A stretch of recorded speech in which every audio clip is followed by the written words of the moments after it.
We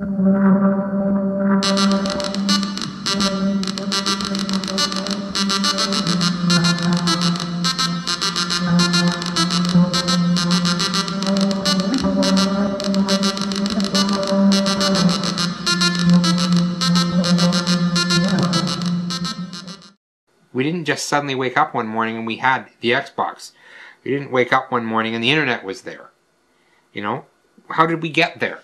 That's what you want to know about history for. Oh, are we ready to roll? Yeah, we're rolling. What I have next to me is the first bulletin board in the world, CBBS Chicago. People wondered if the C stood for Christensen or Chicago or whatever, and no, it didn't, because there was no such thing as a BBS, so it was a computerized bulletin board system.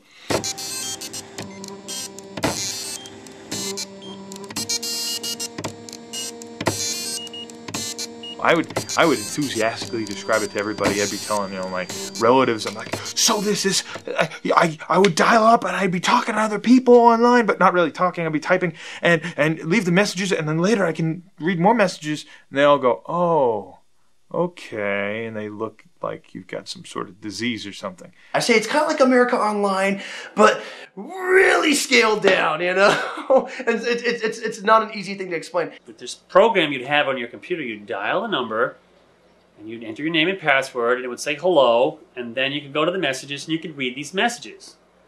And then you could add one.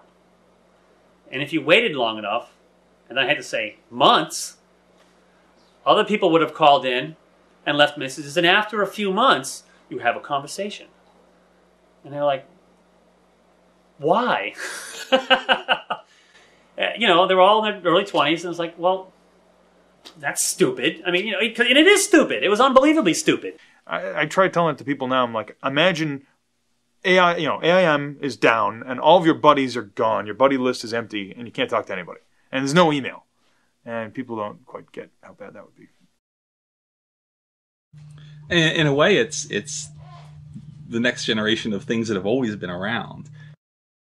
The way the early telegraph stuff worked was they would have people walk into the counter and they're leaving all these messages, handwritten messages, and someone goes over to the punch and they, with two fingers, punch a tape that's got the message, and then the guy in the back room of the office puts a little header on it. I've seen pictures of there's a rack with the tapes hanging from them, like dog leashes on a coat rack. And they tape them all together, and they put them into readers, and they're all transmitted over to some central routing place. And then they'll look at the numbers and they'll say, oh, this one, it's got the funny little codes that says OAK for Oakland. So then they would put the tape in the right reader and they'd route. So they do manual routing. So yeah, there's hardly any new things. I'm sure these guys were sending stuff, not for customer consumption. Because we know, because I have a lot of teletype in Western Union documentation and machinery. And we know that they inserted inter-office messaging in the stream. There's meta messages in the stream. How could they not chat? Science fiction fandom going back to the 30s, people would use Mimeo or Ditto to publish fanzines, to publish their own newsletters with reports of conventions they went to, or book reviews, or just what's happening in their life, to talk to other people who are similar, who have similar interests, but might not be around them. One of the few really nerdy science fiction fans in your school, well, there's not many other people you can talk to, but if you find that there are people somewhere else that you can talk to, and you subscribe to their fanzine, and then you start writing letters of comment back to it, and then you decide you want to start publishing your own because you've got a lot to say, and it's just this innate human need to form communities and to find other people with your interests. Joining us now in the studio is Luba Levitsky, Educational Programs Marketing Manager with Control Data Corporation. Luba, we've heard about the Plato system from Control Data for a long time. What is Plato? Give us a little background on it. Basically, Plato is a highly interactive, graphic-based, individualized, computer-based education system.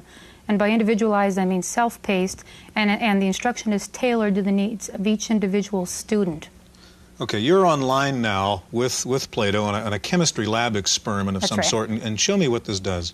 Basically, this is a simulation of a fractional distillation experiment, and it simulates operations and processes of an actual experiment Prior to this screen, the student has already touched the screen and assembled the distillation apparatus as they would in a regular experiment.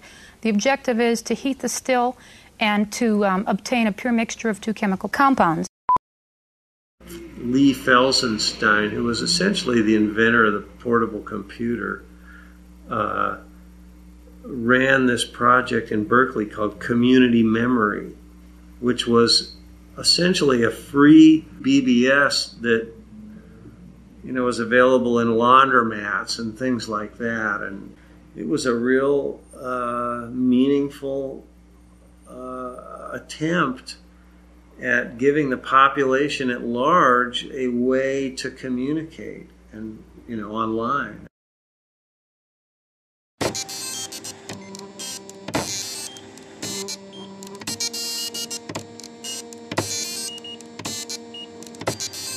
A lot of inventions aren't, an invention where one person comes up with an idea and goes off and builds it. A lot of inventions are where there's some idea that's becoming current. The technology's gotten up to a point where it's going to support it.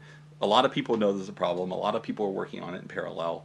A couple of them will come up with solutions. One of them will be able to get commercial success out of it. And, so Thomas Edison's the one we know as the inventor of the light bulb. The other people who were working on it at the same time don't get remembered. Randy Seuss and Ward Christensen were, we think, as far as we know, the first ones to establish a bulletin board. 1974, I learned about microcomputers, and the 8008 was out at the time, and asked what I needed to know, and got into digital electronics. And in 1975, the January issue of Popular Electronics had the Altair computer on the front cover, and I thought, oh boy, I don't have to design and build my own computer from scratch. I can actually buy a kit and have the fundamentals. And I didn't do it right away because I didn't want to be the only person with one. Hard to believe that that's now as universal as they are. So I went ahead and bought an Altair. There was this computer club that was meeting in the Chicago area, and CASH, the Chicago Area Computer Hobbyists Exchange. And that's where I met Randy, and he was the real hardware jock. I was looking for something more to do. And then this damn thing called a computer came along. I had a F8 development kit. This is back before there was any idea of there being a personal computer. It was a little circuit board with a processor. I hand-coded things that would add from 1 to 10 and divide by 7. It was just absolutely amazing that you could make this little thing do that. We said we had our own computer. Wow. Everybody's jaw dropped. I went to a Comdex show where Intel had a booth, and for $300 you could buy a 8080 CPU right off the floor. And I took that home and showed it to my wife, and I said, honey, look at this. Do you realize what I can do with that? You can see how seductive this must have been, because to have your own computer, I mean, it was really amazing, given that they were multi-million-dollar things that you had to share with everybody else. The idea of having your own was pretty seductive. We had a unique problem amongst us that we couldn't exchange software through the various media formats that everybody had derived independently. There was not one standard available between things like processor technology sols to Altairs to IMSIs to Chromemcos. It was just chaos.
January 16th, 1978, I went out to go to work, and it had been snowing most of the night, and I was unable to get out because it just kept snowing and kept snowing. So I think I shoveled for like 2 hours and probably came in at like 9:30, 10 o'clock and realized I was not going to work that day.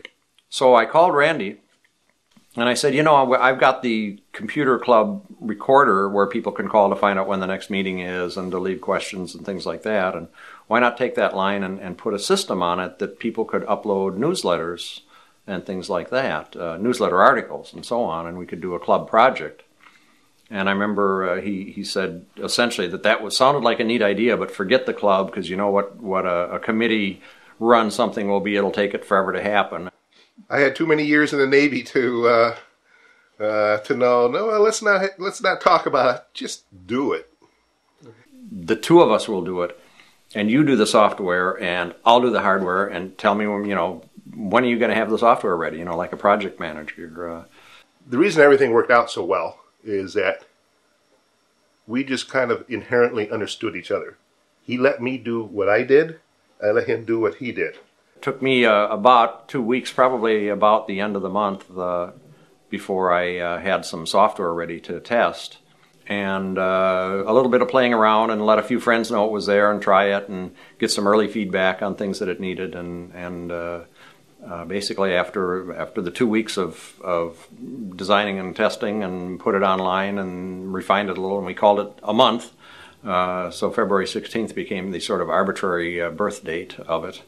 And it happened so quickly because of Randy's brilliant initiative in pulling it back from being a club project, which would take forever and would be something more like the ARPANET that I had been in, which had a lot of people talking about a lot of good ideas, but nobody was just getting down and actually plugging in their soldering irons, so it wasn't happening. The whole BBS thing was for our computer club to be able to produce newsletters. That was the whole idea of it. It worked. From wherever it went from then, fine. And that's how this beast came out of it and ran for many years. And I don't claim to have done anything special. And it was sort of like if you bring two more than half critical masses together, it's going to happen. And that was what was happening to the technology at the time.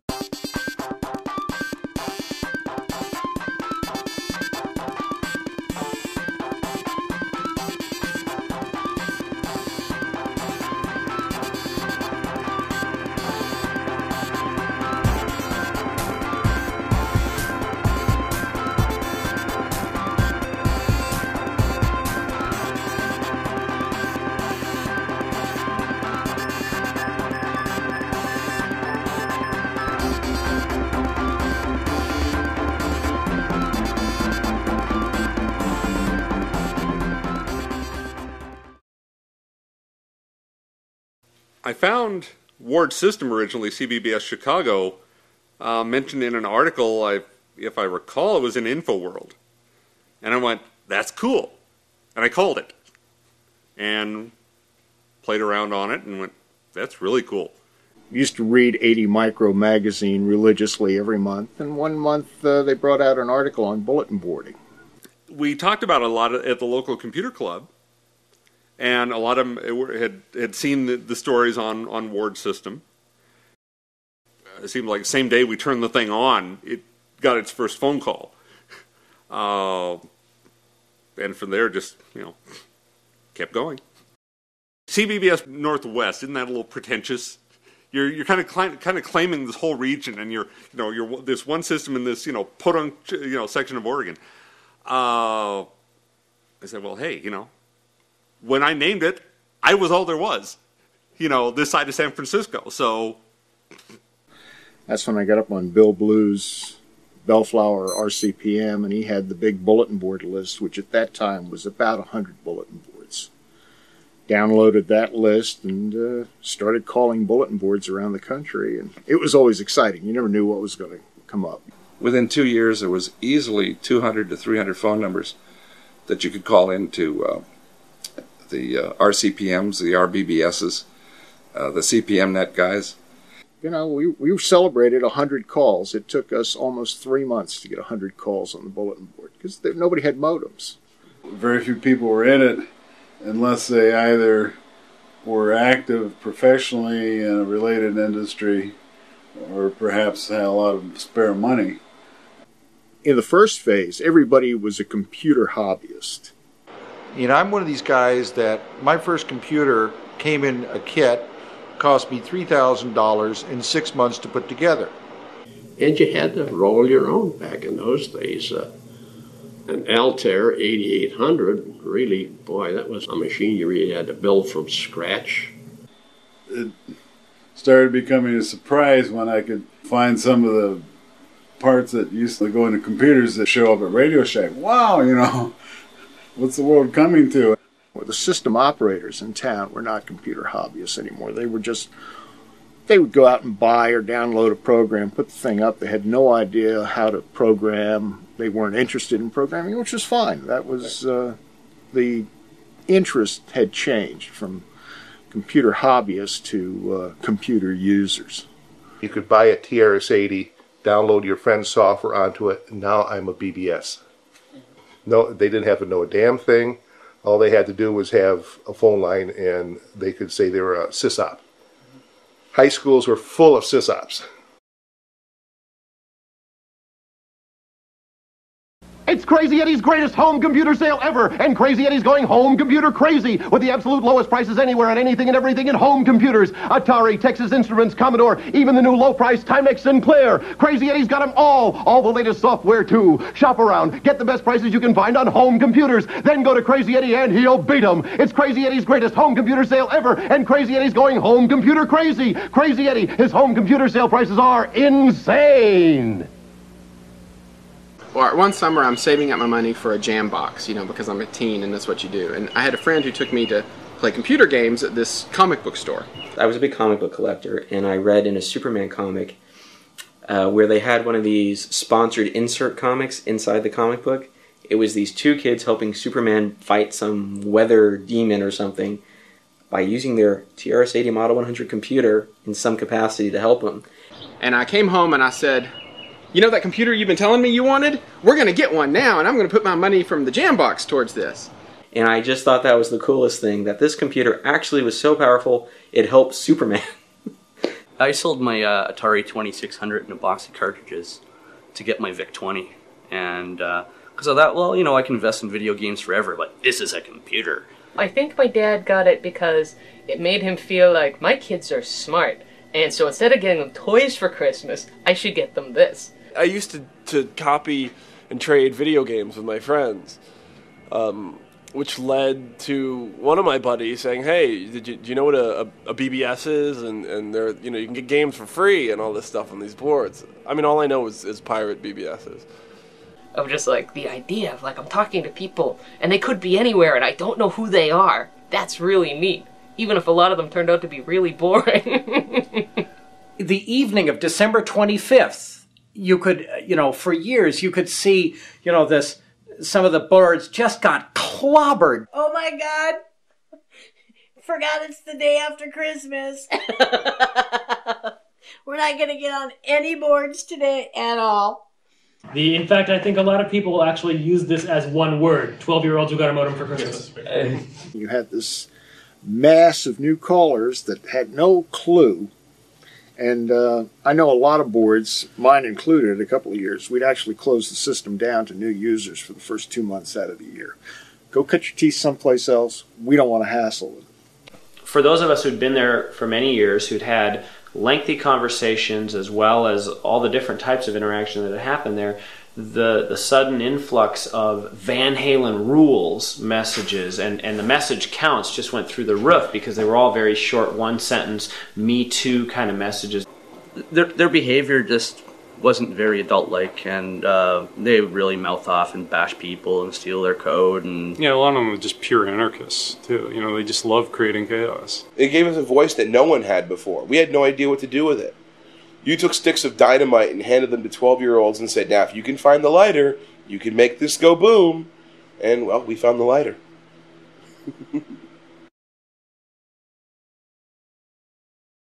There was a serious rift between any of the 8-bit users, between Apple, between Atari, between Commodore. I refer to them as Ford versus Chevy arguments. there was always this big argument between people who thought Chevy was the best car make and people who thought Ford was the best car make, and there were always this rivalry and this fight between them for what seemed like a completely pointless thing. People get really, really heated. They get very, very defensive of their computers. It's not like you go and you buy a stereo or you buy a blender or a toaster. A computer is a very, very personal thing. It's an expression of how you want to work, how you want to do things. It becomes an extension of yourself, and you tend to protect your own. Each had their own group of followers. Each group of followers was very faithful to the company they chose. Well, Ataris were the best computers ever made. Forget it. The Apple II was the only software thing in town. The Commodore, I think, did more to get people into computers than anything else on the planet.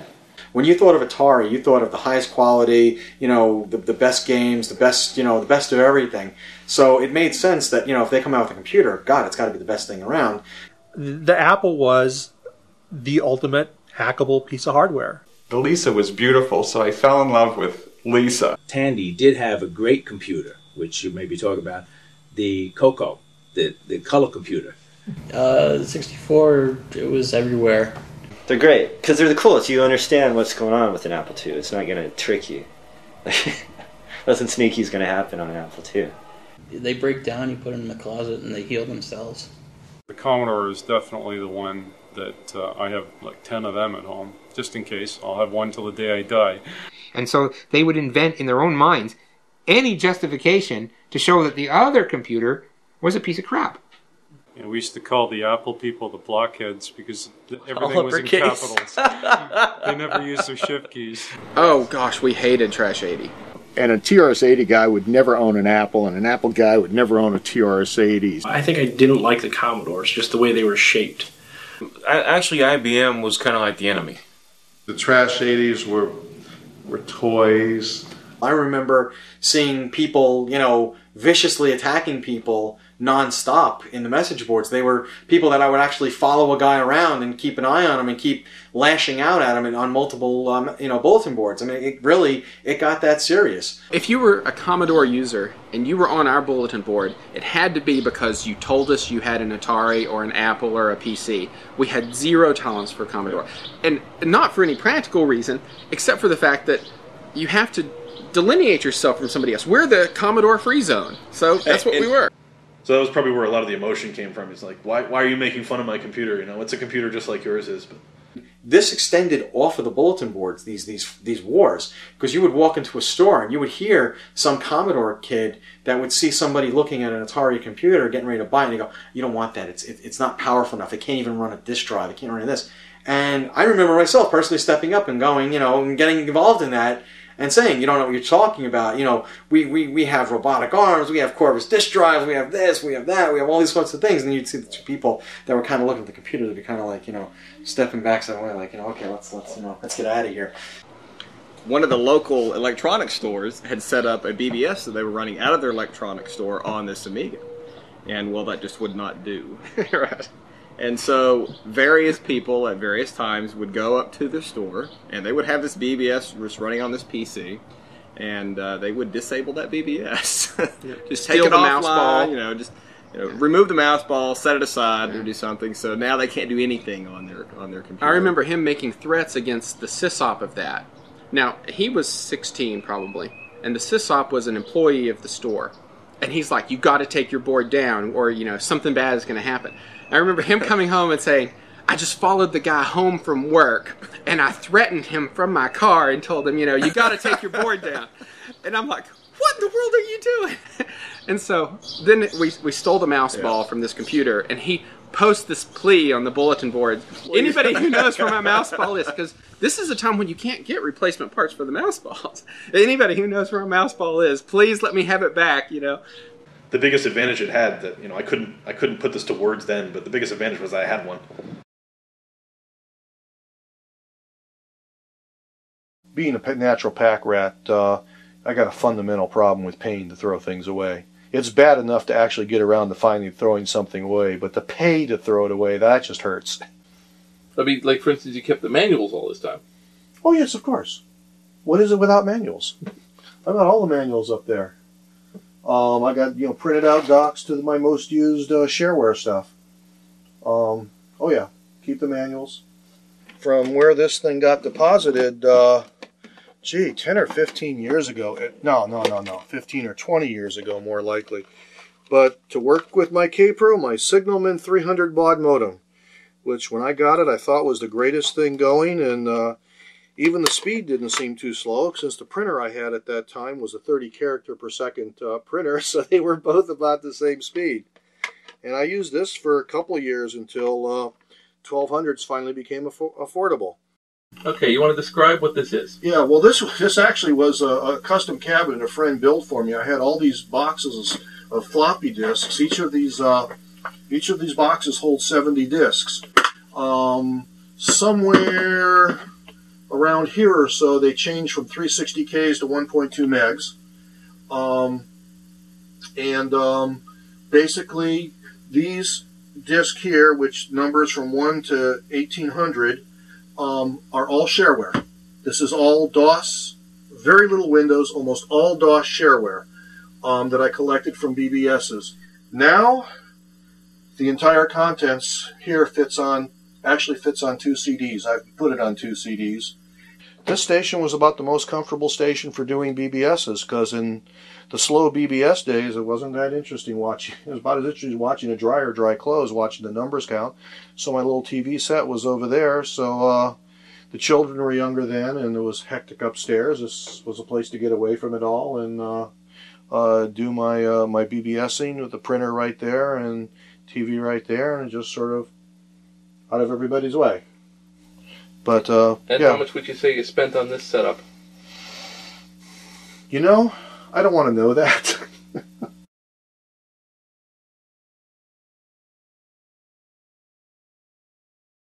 Listen to this.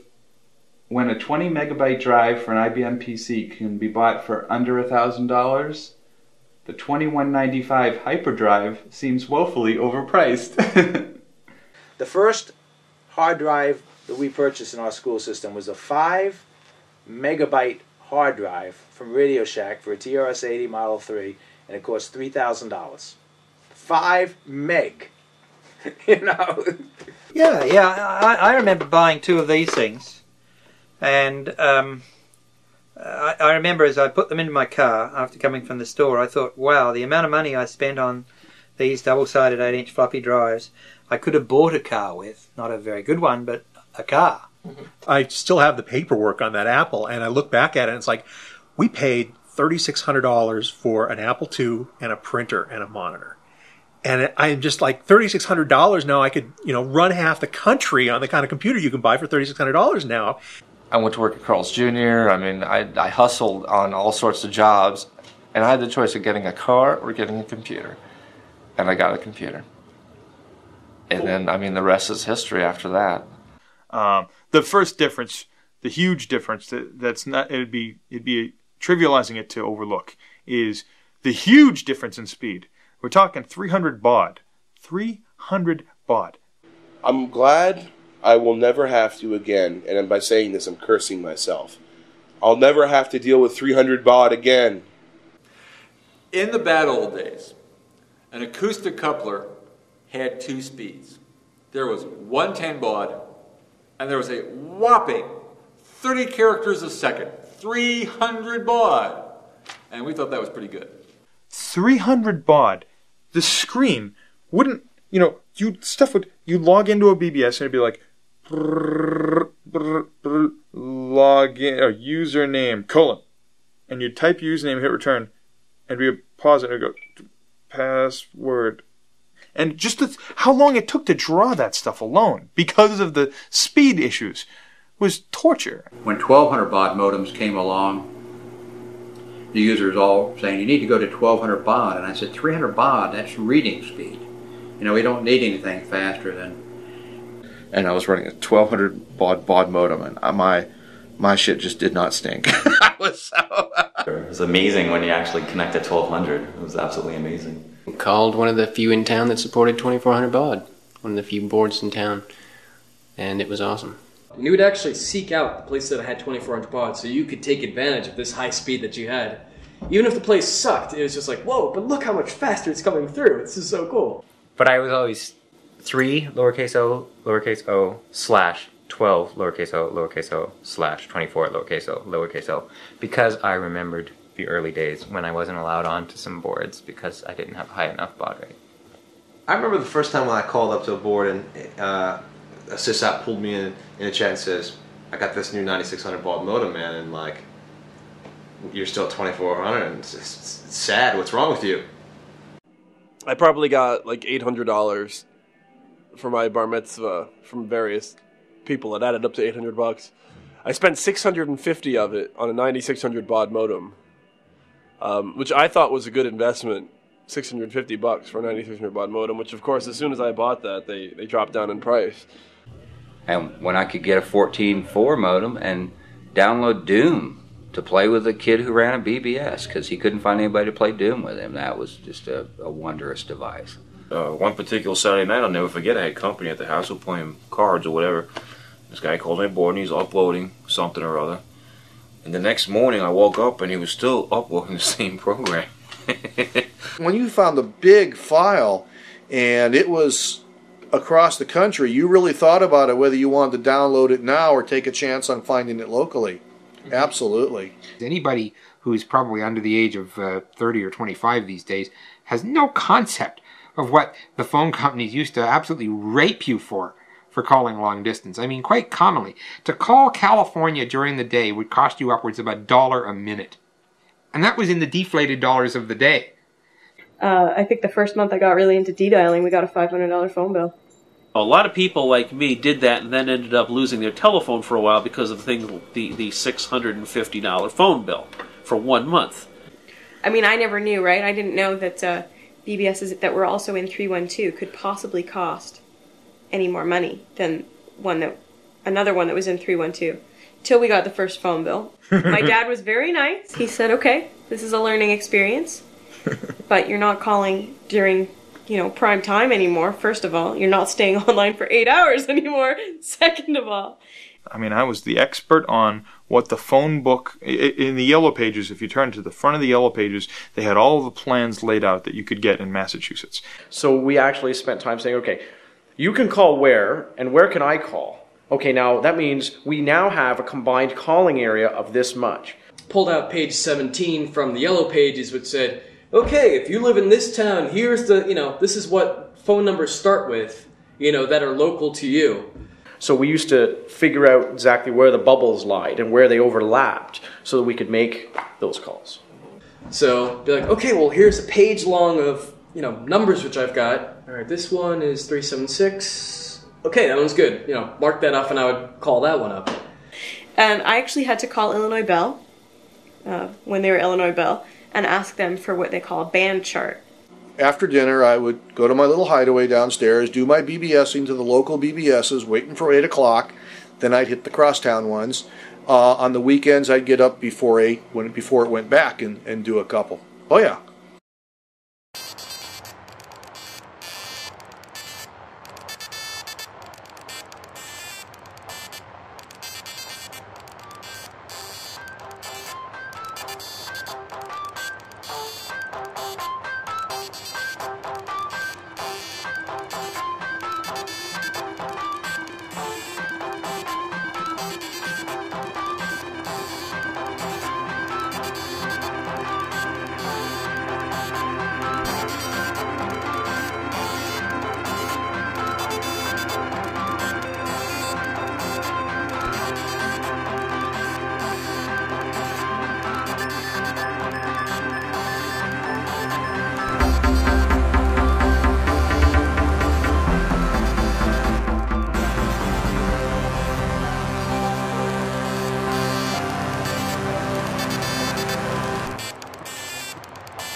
It certainly has been. It's just been fun seeing the progression.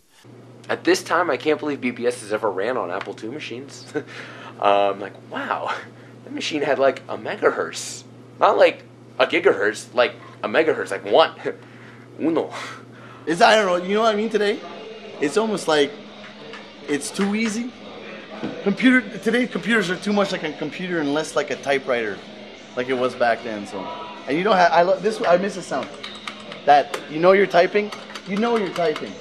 It's gone from just building a computer that works is an amazing thing to, oh yeah, I can build a computer. I want to make one that looks neat.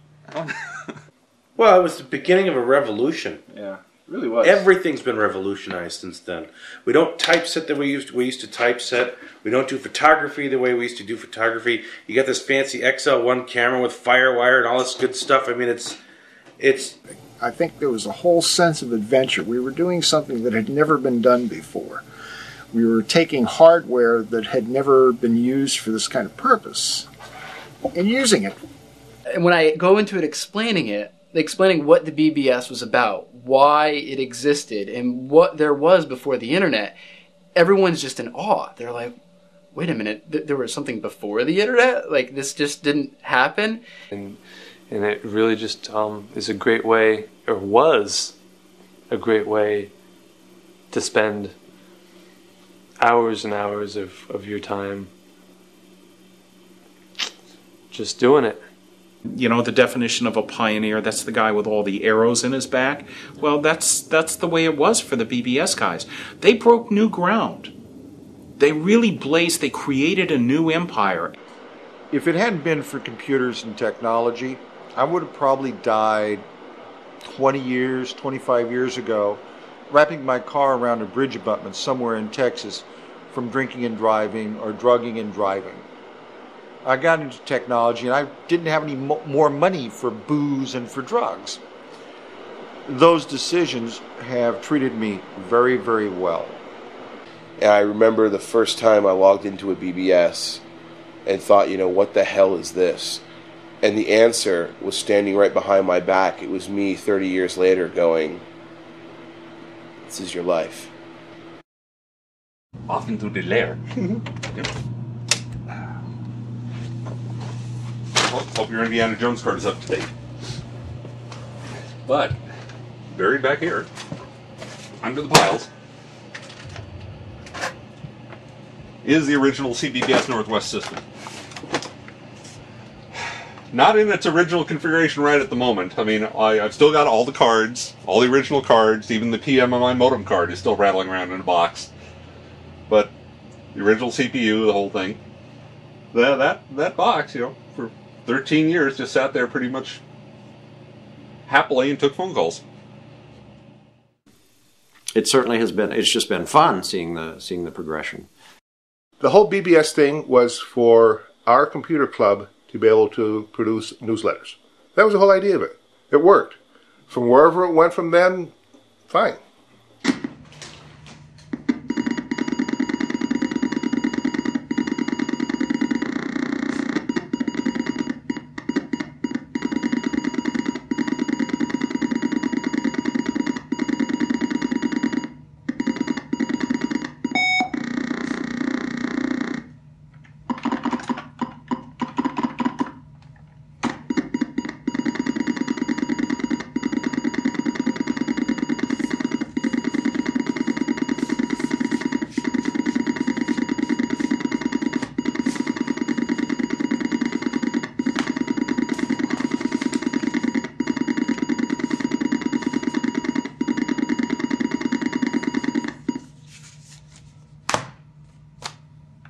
Just loaded the BBS.